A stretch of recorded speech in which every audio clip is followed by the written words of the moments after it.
think it's very important that you build a quality network. And that's one thing that we preach is, hey, you need to make sure you're connecting. In almost all companies, even in the oil and gas industry, they have a buyer persona. They have people that they know, whether it's their title, their geolocation, they know who purchases their stuff, who signs, whether it's procurement, could be a CFO, it could be, any number of folks.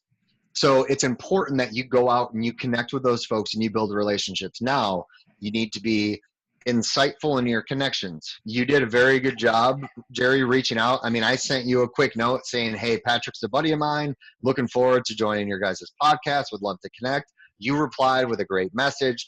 I started a conversation. Before we even jumped on this podcast, I felt like I almost already have had that conversation. Like You're saying, from a cold calling perspective, pre-call planning, we teach the 3x3 rule. Take 3 minutes to learn 3 things about any person that you're trying to reach out to, whether you're trying to connect with them on LinkedIn, or you're about to jump on your first demo with them, or you're going to cold call them. Find out a few things about them, because if I can jump on a call and say, hey, Patrick, I saw you went to U of H. My buddy Pierce, he's a Cougar as well. I mean, that makes that conversation. And here's a perfect example.